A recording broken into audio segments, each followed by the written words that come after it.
today I want to try something a little different. This is something that I did make when there was a bunch of people that came over this past weekend. It was a big hit. If you are not familiar with it, I think it's a good way to take something that's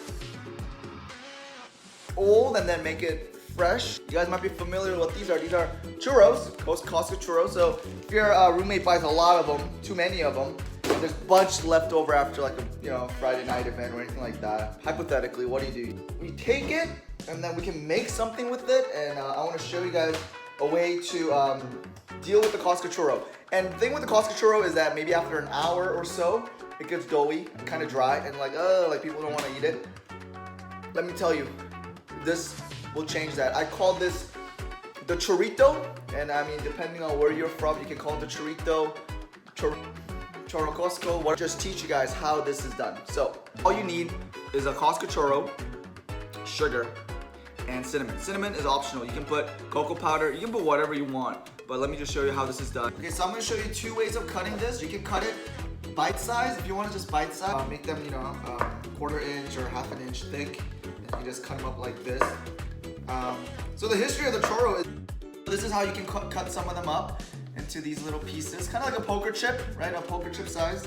Or you can cut them up kind of more like a, hey, what's that thing where it's like Italian baguette? French? You can kind of make them look like this as well. And you might be like, wow, you're gonna use avocado oil for this? No, you don't. You shouldn't. You should just use canola oil. But I bought this for a sale at a Filipino. How much oil? I don't know. Just enough so that this is a mistake I've seen people make when they try to do this. When my roommate tried to do this. Hopefully it did not happen. Just wait till the oil gets hot. Yeah, these are actually really good snacks that you can serve. And it's really good if you serve it with ice cream too. Right, so I think the oil is hot enough. This is the magic right here, that sound. We're gonna watch this.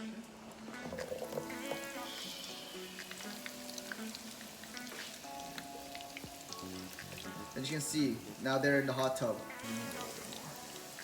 we go. So how long do you cook this for? It depends. If you want it crispy, then you cook it for longer. If you want it a little bit softer in the inside, then cook it for less. So while you're waiting, you never want to be still. That's the thing with cooking. You want to cut down on the prep time and clean time as much as possible. So, ground cinnamon and sugar. All you need is you should get a bowl like this. So this is where we're going to dump the churros, as well as we're going to put the sugar and the cinnamon, and we're going to mix it all in together. As you can see, they're nice. So do you have to flip them? Yeah. One-handed. One day my roommate will help me with this. Look at that. That is a churrito.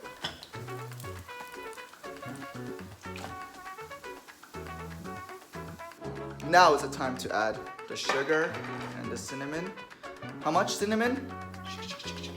You don't need sugar, right? You don't need to add sugar if you're watching out for your health. Well, if you're watching out for your health, then why would you eat this, right? Tablespoon. Just sprinkle it all around. So now you're just mixing everything together. But also what you're doing is you're kind of soaking in that oil as well.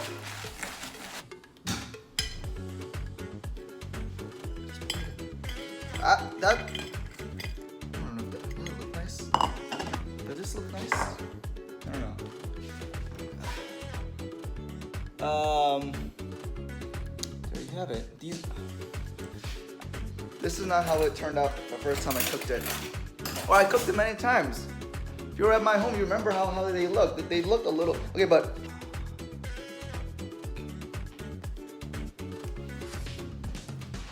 Roommate, do you want to try this too? Do you want to try the churrito or no? 5 out of 5. What is it? Try it at home. Don't cook it as long as I did. I usually don't cook it this long, but it's pretty good. So, until next time.